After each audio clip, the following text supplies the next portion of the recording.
सुप्रभात बच्चों। CrossFit girls college से मैं नंदिनी, आपकी क्लास 9th की हिंदी अध्यापिका।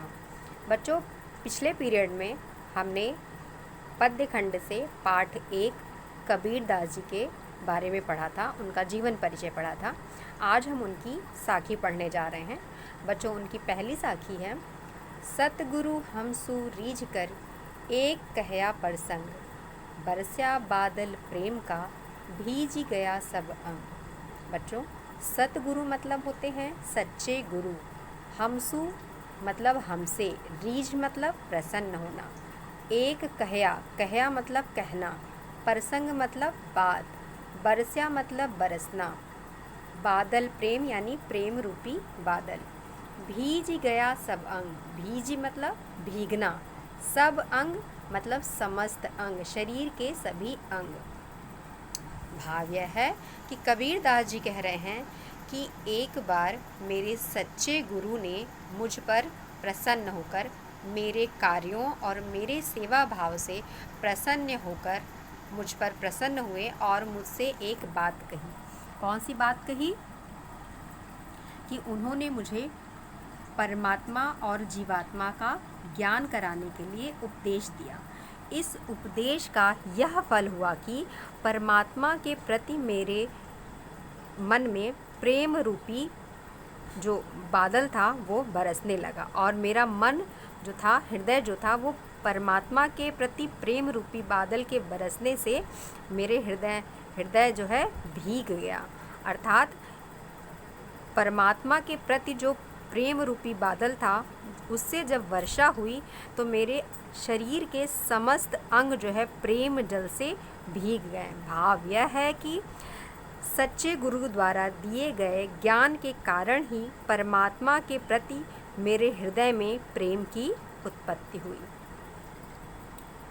बच्चों, इसमें जो है काव्य सौंदर्य आप लिखेंगे। इसमें जो है कबीर दास जी की भाषा सधुक्कड़ी है, उनके समस्त साखी में उनकी भाषा सधुक्कड़ी है और शांत रस है और ये दोहा छंद में लिखे गए हैं। इनकी हम अगला इनकी साखी पढ़ रहे हैं। दूसरी साखी इनकी है, राम नाम के पट तरे देबे को कछु नाही, क्या ले गुरु संतोषिए हौस रही मन माही। बेटा, राम नाम के पट तरे, राम नाम ईश्वर का नाम। बच्चों, आपको मैंने बताया था कि कबीर दास जी के जो ईश्वर हैं, राम हैं, वो निर्गुण निराकार ईश्वर हैं। पटतरे मतलब बदले में या उनके बराबर मूल्य का। देवे को, देवे मतलब देने को, कछु मतलब कुछ भी, नाही मतलब नहीं है। क्या ले गुरु संतोषिए, संतोषिए मतलब संतुष्ट हो जाए। हौस रही, हौस मतलब इच्छा, अभिलाषा, रही मन माही, मन माही, माही मतलब में। तो भाव यह है कि कबीर दास जी कहते हैं कि सच्चे गुरु ने मुझे राम नाम का ज्ञान दिया, अर्थात ईश्वर का ज्ञान दिया, और उन्होंने ईश्वर का, परम ब्रह्मा का जो ज्ञान मुझे समझाया, जो महत्व मुझे समझाया, इस अमूल्य ज्ञान के बदले में उसी के समान मूल्य वाली कोई भी वस्तु मेरे पास नहीं है जिसे देकर मैं अपने गुरु को संतुष्ट कर सकूं। गुरु को संतुष्ट करने की जो इच्छा मेरे मन में थी, वो मेरे मन में ही रह गई। कहने का भाव यह है बच्चों कि ज्ञान के दान से बढ़कर कोई दान नहीं होता। इसका मूल्य किसी भी प्रकार से चुकाया नहीं जा सकता है। बच्चों, इसमें आप जो है काव्य सौंदर्य में लिखेंगे। काव्य सौंदर्य सभी साखी में आप काव्य सौंदर्य लिखेंगे कि भाषा में लिखेंगे सधुक्कड़ी थी और छंद दोहा था और रस शांत था। इस पद में जो है अलंकार जो है अनुप्रास अलंकार है। मन माही, मा 2 बार आया है, इसलिए अनुप्रास अलंकार होगा। बच्चों, हम चलो तीसरा पद पढ़ते हैं, इनका तीसरी साखी पढ़ते हैं। ज्ञान प्रकाश्या गुरु मिल्या, सो जिन बिसरी जाय, जब गोविंद कृपा करी तब गुरु मिल्या आई। ज्ञान यानी ज्ञान का, प्रकाश्या यानी प्रकाश, गुरु मिल्या मतलब गुरु मिल्या मतलब मिले, जो जिन, जिन मतलब नहीं, बिसरी मतलब भूलना, जाई मतलब भुलाया जाए। जब गोविंद, गोविंद मतलब ईश्वर। बच्चों मैंने बताया था, बार बार आप ध्यान रखिएगा कि कबीरदास जी के जो ईश्वर हैं राम गोविंद, ये राम और कृष्ण जी नहीं हैं। इनके ईश्वर कौन है? निराकार ब्रह्मा है, ये निर्गुण ब्रह्मा के उपासक हैं। इनके ईश्वर का कोई रूप रंग नहीं है। तो गोविंद कृपा कर, यानी ईश्वर ने कृपा किया, तब गुरु मिल आई, तब जो है गुरु की प्राप्ति होती है। तो भाव यह है, कबीरदास जी ये कह रहे हैं कि जब सच्चे गुरु मिलते हैं, मिल जाते हैं, तभी शिष्य के हृदय में ज्ञान का प्रकाश फैलता है। अर्थात इस संसार में सत्य क्या है, असत्य क्या है, यथार्थ वास्तविकता और इस संसार की क्षण भंगुरता का ज्ञान जो है हमें तभी मिलता है जब हमें गुरु मिलते हैं। इस बात को गुरु की कृपा से ही हम जान पाते हैं। जिस गुरु ने यह ज्ञान हमें दिया है उसे हम कभी भूल नहीं सकते, उसको कभी भुलाया नहीं जा सकता और ना ही हमें भूलना चाहिए। गुरु से मिलन जो हमारा गुरु से मिलन हुआ, हमें गुरु की जो प्राप्ति हुई है वो भी ईश्वर ब्रह्मा की कृपा से ही हुई है। अर्थात जब ईश्वर ने, ब्रह्मा ने हम पर कृपा किया, अनुकंपा की हम पर, तभी जो है हमें सच्चे गुरु प्राप्त हुए। अगली साखी है बच्चों काव्य सौंदर्य, आप वही लिखेंगे। इसमें भी अनुप्रास अलंकार है, बाकी भाषा सदुक्कड़ी है, दोहा छंद है, शांत रस है। और अगली साखी हम पढ़ते हैं बच्चों। माया दीपक नर पतंग, भ्रमि भ्रमि ईवै पड़न, कहे कबीर गुरु ज्ञान तय, एक आध उभरन। माया, माया मोह जो होता है बच्चों। दीपक, दीपक मतलब दीपक, दिया जो आप जलाते हो। नर मतलब मनुष्य होता है। पतंग एक कीट होता है, कीड़ा होता है जो वर्षा के मौसम में उड़ते हैं। भ्रमि भ्रमि मतलब भ्रम के कारण। ईवै पड़ंत मतलब यहाँ आकर गिर जाते हैं, पड़ते हैं। कहे कबीर गुरु ज्ञान तय, गुरु के ज्ञान से ही एक आध, कोई एकाध ही उभरंत यानी उबरता है, मोक्ष प्राप्त करता है।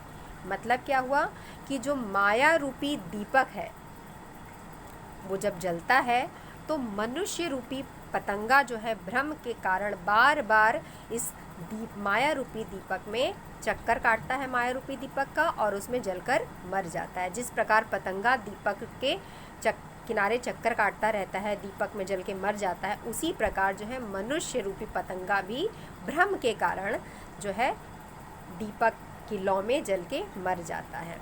कबीरदास जी कह रहे हैं कि गुरु के ज्ञान के द्वारा ही, गुरु के द्वारा जो ज्ञान प्रदान होता है उस ज्ञान के द्वारा ही कोई एक व्यक्ति ही होता है जो मोक्ष प्राप्त करता है, जो इस संसार की क्षण भंगुरता, नश्वरता को जानता है और संसार की माया मोह से अपने आप को दूर करता है, भ्रम में नहीं पड़ता है और मोक्ष को प्राप्त करता है, जीवन मृत्यु के चक्र से अपने आप को बचाता है। अगली साखी है बच्चों, जब मैं था तब गुरु नहीं, अब गुरु है हम नाही, प्रेम गली अति सांकरी, तामे दो न समाही। इसका मतलब क्या हुआ बच्चों? जब मैं था, मैं मतलब मैं, मेरा अहंकार, घमंड, जब मेरे हृदय में अहंकार था, घमंड था, मैं की, अहम की भावना थी, तब गुरु नहीं, तब मुझे गुरु की प्राप्ति नहीं हुई। अब गुरु है हम नाही, और जब मुझे गुरु की प्राप्ति हुई तब मेरे हृदय का जो अहंकार था, घमंड था, वो समाप्त हो गया। अर्थात क्या हो जाएगा? जब मेरे हृदय से, मेरे मन से अहंकार की भावना चली गई, घमंड की भावना चली गई, तभी मुझे गुरु की प्राप्ति हुई। प्रेम गली अति सांकरी, तामे दो न समाई। तामे मतलब उसमें जो प्रेम की गली होती है वो बहुत ही पतली होती है, सकरी होती है, उसमें दो लोग नहीं रह सकते, उसमें एक ही लोग रह सकते हैं। जो प्रेम की साधना होती है उसमें एक ही लोग रह सकते हैं। मतलब इसका हुआ क्या कि हमारा जो हृदय है, हमारा हृदय इतना सकरा है कि इसमें एक ही लोग रह सकते हैं, या तो अहंकार रहेगा या तो हमारे गुरु ही रहेंगे। तो जब मेरे हृदय में अहंकार था, मेरे हृदय अर्थात प्रेम गली हृदय रूपी प्रेम गली में जब अहंकार था तब गुरु नहीं थे, और जब गुरु आ गए हैं तब ये अहंकार समाप्त हो गया है। बच्चों, इसमें भी आप जो है काव्य सौंदर्य लिखेंगे, भाषा में लिखेंगे सदुक्कड़ी, रस में शांत रस लिखेंगे, और आप जो है दोहा छंद लिखेंगे। और बच्चों, आज के लिए बस इतना ही। अगली क्लास में हम आगे की साखियाँ पढ़ेंगे। आज आपने 5 साखी पढ़ी है, कल हम इसके आगे की साखी पढ़ेंगे। बच्चों ध्यान से समझिएगा और अपनी उत्तर पुस्तिका, अपनी कॉपी में इन साखियों को लिख करके इनकी व्याख्या आप कर लीजिएगा। संदर्भ, प्रसंग और काव्य सौंदर्य लिख लीजिएगा। मैंने आपको काव्य सौंदर्य बता दिया, व्याख्या बता दिया। बच्चों संदर्भ में आप क्या लिखेंगे? सबसे पहले आप संदर्भ लिखेंगे, उसके बाद आप जो है बच्चों सबसे पहले कॉपी में आप क्या लिखेंगे? संकेत लिखेंगे। संकेत में क्या लिखेंगे? किसी भी साखी का पहला शब्द लिखेंगे और डैश डैश यानी योजक चिन्ह लगाएंगे और अंत में साखी का अंतिम शब्द लिखेंगे। उसके बाद आप जो है लिखेंगे संदर्भ। संदर्भ में आप क्या लिखेंगे?